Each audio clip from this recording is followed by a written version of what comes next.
Hello, and thanks for joining us. My name is Nat Dykman, and I am the Executive Director of the Lake County Film Festival. This is for the 2021 festival, and this is a Q&A for the Quirk short film program. I am very excited to have Mark Richard Miller and David Franzese from Duality Derby. And Derrick, I'm sorry, I haven't never spoken this out loud. Scocchera? Scocchera. Very close. Scocchera. From It's Always Something. How's it going, guys? Good. Great, man. Thanks for having us. See a couple viewers, so if you guys saw the program, please drop your questions in the comments, either on YouTube, Facebook, or apparently Twitter is new this year. I think it's streaming out there. Send me your questions. If not, you can just hang out and listen. So so first boring question I'll always out there is, where did you get the ideas for this film? Now, I want to point out that Duality Derby is quite long, a 21-minute short film filled with so many dense things. And Derrick, on the other hand, for It's Always Something, I have seen a lot of people that think, oh, I could make a short film, but I could get together with a bunch of other people and kind of turn it into a feature of maybe different short films or, different people doing things. Derrick has decided to basically throw 8 short films, into 10 minutes. So Derrick, where did you get the idea to make these micro shorts into one thing? For starters, and then I'll move over. Well, I've been writing, always writing, and mostly features, and I'd been writing these sort of little weird, anecdotes, sketches, ideas for short stories, little bits and pieces. I'll always keep a notebook with dialogue ideas or an idea for a shot or something like that. And for some reason, these little vignettes started to sort of clumped together magnetically or something, and sort of seemed like they needed to live together. I wound up writing 30 of them, I think, and then called through those and found 8 that I thought made the most sense. So if you look at the film, it sort of starts with one sunrise and then ends at a following sunrise. And so I thought, well, if each of these sort of take place at a different time of day, we could sort of do a day in the life idea. The problem arose then because they all have different locations, different actors. While they're all generally funny, they have different tones. And so then the trick became, how the hell do you shift that quickly? And every 2 minutes, basically, you're shifting to a completely different story and make it somehow all coherent. And the 2 tricks were to get Stephen Fry to narrate your film, which I recommend, and 2, find somebody willing to write a classical score, an original symphonic score for your film. And those 2 things seem to be the glue necessary to hopefully make it work. Wow, cool. But the ideas are all things sort of, as bizarre as they are, seem to be, they're all sort of things that happen, on a daily basis with people. The funny thing is, the day we had our premiere, somebody asked me at the premiere, they said, well, don't you think some of these things are a little too ridiculous or hyperbolic somehow? And I said, I was online this morning looking, just reading the news, and there was a guy who was lost in the Rocky Mountains for almost 3 days. He had his phone with him. Mm-hmm. His phone was charged. His family knew he was missing. They gave his phone number to the authorities. They were calling him, but he wouldn't answer the phone because he didn't recognize the number. So he almost froze to death and died because he was scared he was going to, in his last moments on Earth, he might be getting scammed by a robocall or something. So you can't, no matter how ridiculous you make things up, there's somebody who's that, whatever word you want to use, idiotic. Yeah, to spoil for those who haven't seen it, 80 seconds of the film, a woman gets lost in the forest. Not even a forest, it's a park. Yeah, a park. What's the line? If she'd walked for more than she walked 90 in any one direction for 3.5 minutes, she would have found her way out. Yeah. Mark and Dave, what about you guys? Where did you get this this weirdo idea from? I could take that one. I grew up in Goshen, Indiana, like Elkhart area, northern Indiana, and we got the largest non-state county fair, largest county fair in the nation. So going to that every summer with my family and watching the demolition derby, it just quickly became a bucket list thing where I was like, oh man, someday I got to do that.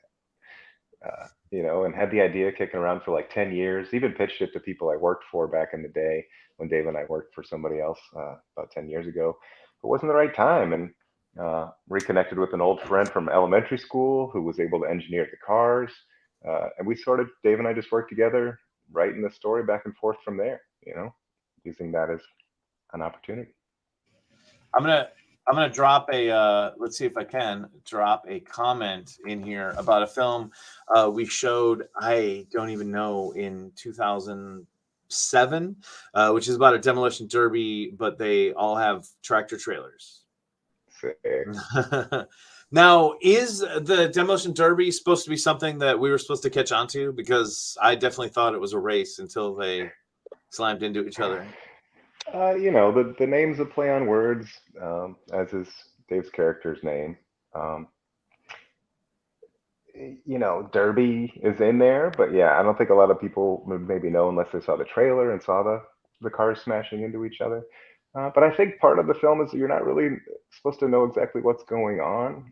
There's layers. You could rewatch it, and I feel like whether you're a kid or an adult, there's something there for you.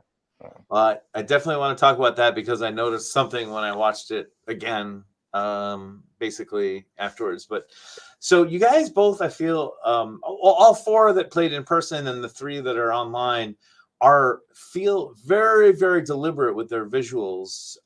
Derrick, with your camera movements and what's in the frame, it has a distinctive style. And then obviously with Duality Derby, you have all these amazing graphic design elements that you've added and the weirdness of having two of the same person in there.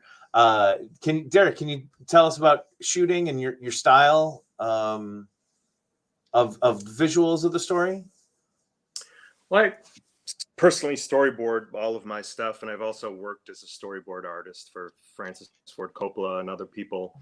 So everything is, and I paint as well. And so everything is the compositions are always worked out well ahead of time. This is actually the first, other than music videos, this is the first project I've done that I didn't shoot on film.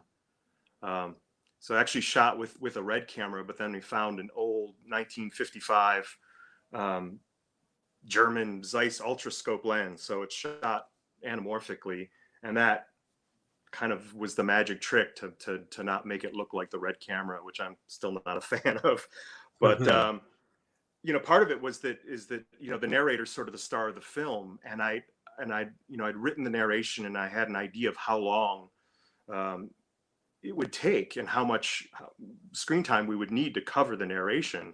So with each of those long tracking shots, I would basically either operate myself or with the DP operating. I would say, you have 9.5 seconds to get from point A to point B, and I know that's only 4 feet, so that has to be the slowest creep dolly move ever done, but that's what I need. And so it was all sort of stopwatched almost in that sense, that it had to be, this much time, which is in some ways easier than sort of, because it's like, how many versions of slow, move the camera really slowly. Nobody knows what the hell that means. But if you say, well, you've got 9 seconds, count it out in your head, or I'll count it out, if we're not recording dialogue, which a lot of times we did record, but, there's very little on-screen dialogue. So yeah, it was definitely, meticulous. That's the polite word. So you got the narration first and then filmed everything. Not the recording of it, but it was written obviously ahead of time, and so I just had it in my head, and I recorded my own voice doing it and timed it out and sort of figured out just exactly how long I would need. And because almost all of the 8 segments are done in either one long take or 2 shots, there's no room for error. There's no, I don't have cutaways. I don't have coverage. There's sort of everything. So it's not like, well, it could just run longer and I'll cut it. It's like everything had to happen at a specific point in time. How long did it take you to shoot? It was shot over 3 weekends. So yeah, So that's a lot. I mean, that's 6 days potentially.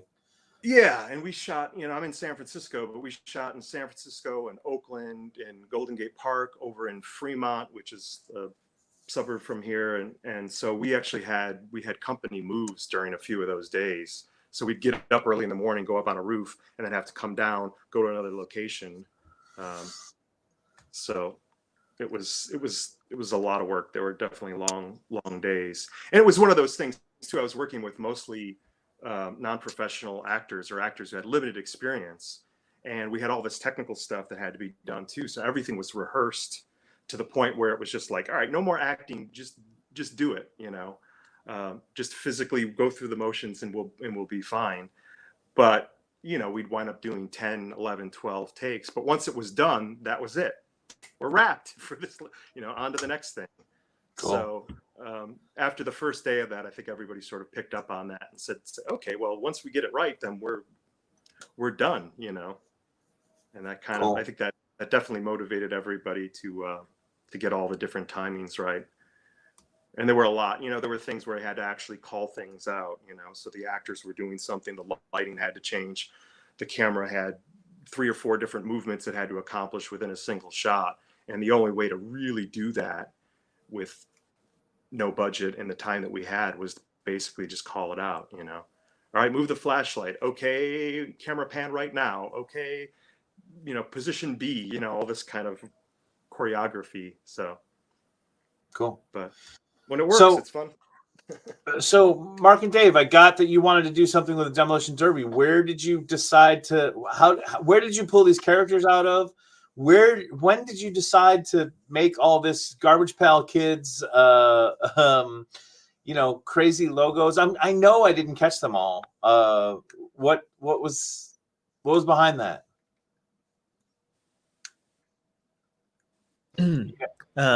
Yeah, I mean, the idea to have these 2 cars tell a story together, but each one tell its own side of the story was the start of the film. Even before we knew like the driver would be a character, or like we would follow them through their time in Indiana. It really just started as like, let's make these 2 art cars, and when we smash them into each other, it'll mean something larger than the individual cars. And that idea just spun out into the concepts that are in the film, the philosophies, and we spent maybe a year working on all those logos because, we run like a design shop as our day job. So it was just an in the margins passion project to just think of how many like values and virtues or vices could you spin into these logos and have them like reflect each other on each car. So like pride's on one car, prejudice is on the other car, compassion, confusion, gratitude, resentment. It was a great exercise. Yeah, it turned out great. And things like the multiple arms that you're using, that kind of homage in your key art. I mean, it's just so filled with just all these little things that made me giggle, made me laugh, made me go, oh wow, that is cool, Yeah, the ceremony scene was definitely inspired by Jodorowsky. And it's funny because there's only 3 of us. I think we had to add a pair of arms and post on that because like we couldn't, there weren't enough people on set, so we had to add arms.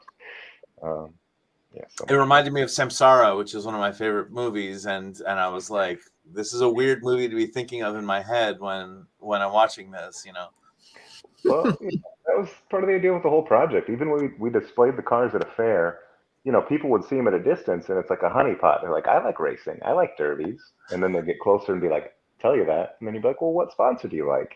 And they have logo blindness, so they wouldn't even notice they were different. But eventually they'd be like, oh, and notice that we're in this other, alternate reality. And it really got people to open up their hearts and minds and share their stories. It was pretty amazing. Wow. What was shooting like for you guys? Oh my God, shooting was a blast. Yeah, we started out filming on this small racetrack in Indiana, and like the first 4 days we were shooting, every day someone would come up to us and be like, "Oh, it's the hottest day of the year." And like, yeah. And so like we just had our helmets on and like playing guitars outside or like driving cars. I don't smoke, or I didn't smoke before we filmed, and I had to like chain smoke when I was the, you know, cartoonishly exaggerated, not best version of yourself that we all have. So like blasting cigs in the 102-degree farmland heat was intense. That part was intense. It was 10 days, man. It was Yeah. 10 days. Like a racetrack, the fairgrounds, uh, and then at a derby. Uh, yeah. Wow. But yeah, shooting at the fair, shooting at the county fair was actually a very interesting, like, the theme of the movie was kind of like lived out just like in our daily lives. Where like when the film crew had on like their gratitude outfits, you know, and we were in those white outfits and like pristine, and we were walking around the fair, like people seemed very curious. The authority figures kind of like didn't really think about us too much, and we, you know, we were just kind of like there at this fair making a movie, and it was okay. And then on the days where we all had on our resentful outfits, and it was like a group of 10 people in like matching black shirts, you know, it had like some Hell's Angels vibes to it or something, but people, like, the vibe was totally different, and people really didn't like us when Wow. we had that outfit on. Wow, that's so fitting. Okay, well, that leads into the one kind of weird question I had. And somewhere I saw a comment about the film that it was like a bunch of silly stuff with no meaning. And so I watched it again with that in my head. And do you want to talk about what I mean, I guess I could talk about because Oh, I don't that's know yeah. where Let's hear what you think it I means. don't know where the theory or you know where the author's intent kind of, you know, translates. But to me, the second time I watched it, I mean, because yes, the first time I watched it, I was like, well, this is all funny and strange and silly and really well made and etc. But the second time, I really thought a lot about how he's a double person, and about how it's the two sides of yourself, and that how he's basically he himself is hurting himself, is stopping himself, is you know what I'm saying, is his Totally. own, you know, his own blockade, his own. And it even struck it home even more when they're driving off and you cut right before he slams into him again, you know. And yeah, is that basically something that you guys were thinking of when you? No, I mean it's great to hear what you touched on some of the main themes, but transparently, it's a meditation on loss. Um, when I was 12 years old, I lost my father pretty traumatically, and I think no matter what the trauma is in your life that you have to deal with, um, the mind that the software we're all given, right, is similar in that it's going to try and find ways to overthink it or try and solve it or blame someone. And I spent years as a kid like blaming doctors or being resentful of people, just not understanding and trying to make sense of everything. But, growing up, finding clarity in adulthood and like the release of the weight that we carry on our shoulders when we don't realize, that we're all connected, that we live in a world of abundance, and that we have a lot to be grateful for. So that's the real, tail of the tape, I guess. Yeah, I mean, it sounds like I mean, I'm that it was in the ballpark with the basically mental health and how that it's our own self that interferes with us. So I just didn't have the, where that came from.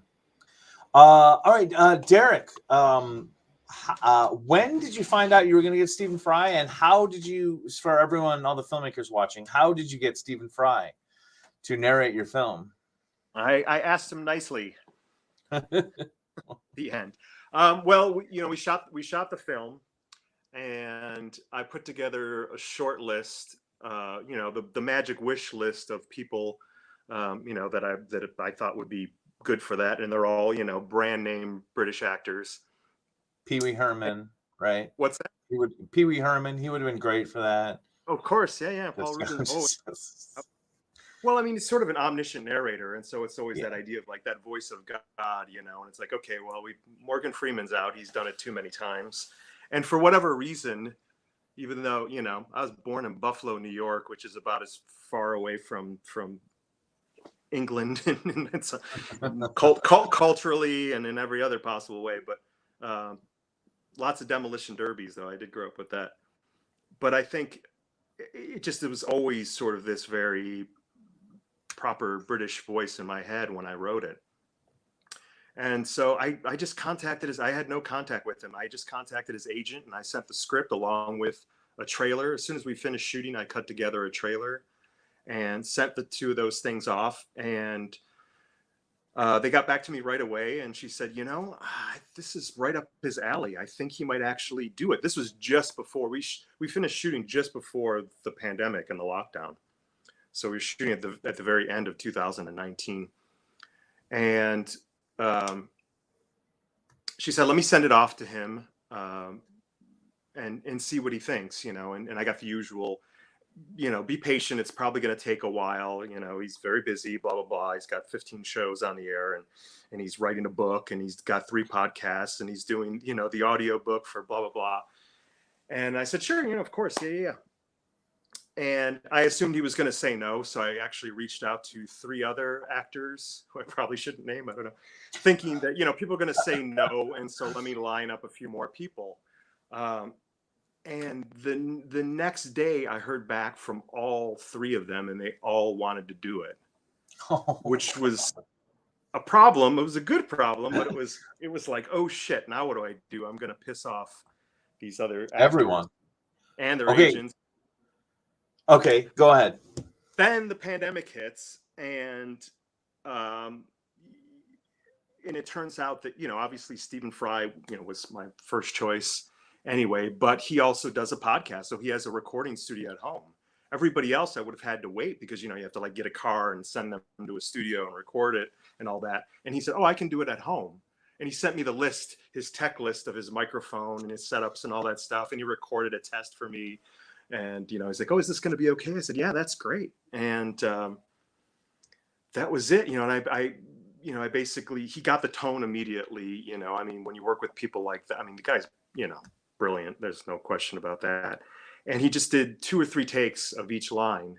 And for the most part was like, well, give me one that's a little faster and one that's a little slower. That way, if I need to edit for pace, I can pick and choose things.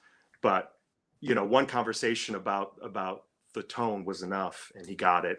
And the recordings came back. And the problem was, of course, is that they were all great, and so which ones do I use?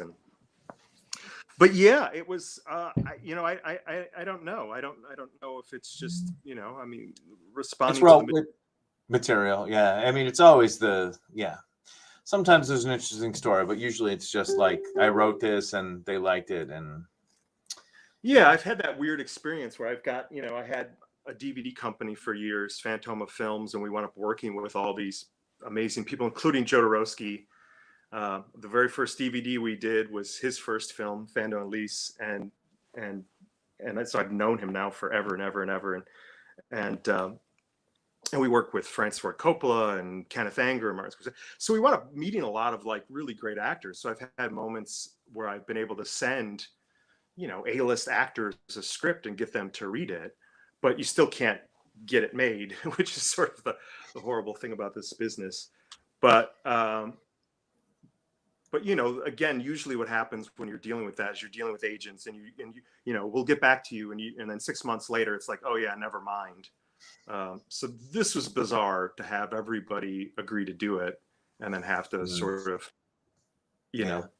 I guess get lucky with the pandemic, if that's a horrible thing to say, but it sort of made it impossible for the other actors to do it. So, I had a reason to go with Stephen Fry beyond the fact that he was my first choice. What's next for the film? That's it. Put it in the closet, forget about it. No, just, the usual film festival slog, tour. Waiting now. There's sort of a gap. All the big festivals let in December, it seems like, and so now I'm just sort of Waiting. anxious waiting. Yeah. I've had a couple of conversations with people that want to turn it into a series. Like a weirdly like the classy like version of like Adult Swim kind of idea, because obviously I've written, like I said, I've written 30 of these, and I've got theoretically Stephen Fry will hopefully want to keep recording them, and we'll end each one with a different They Might Be Giants song, and so there's no end obviously to material. So I think it would kind of work, that weird Adult Swim 12-minute time slot thing that they do. Sure, yeah. I think it would really work for that. So we'll see where that goes. But do you think that's what's next for you, or do you have anything else you're looking at? I've got two features that are like keep coming very close and not quite happening. And so the hope is that this film does well enough on the circuit and we win a few awards here and there that some brand name agent or producer will take an interest and ask me what I want to do, and then I will say I have these things to do, and hopefully they'll jump on board. Any more music videos in the works? Yeah, I mean, I've been, the post-production on this film was long, but somehow really full, and so it's been taking up a lot of time. Did you shoot the bungle video after this? Obviously, you shot that during the pandemic. Yeah, the bungle video was shot exactly a year ago now. So it was pandemic. It was also California wildfire. So the skies were orange while we were shooting. So it wasn't safe to be inside with people because of the pandemic. It wasn't safe to go outside. Outside where there was fire. Yeah. And I basically, Mike Patton contacted me and said, "Hey, you've got like 3 weeks to make this video, and we don't really have any money, but it's the title track off our first album in 20 years, and it has to be great." And I was like, "Okay, sign me up. I'll do it." So, yeah. What's next for Duality Derby? Well, we've been about 12, 14 festivals at this point, so we're kind of ending our run.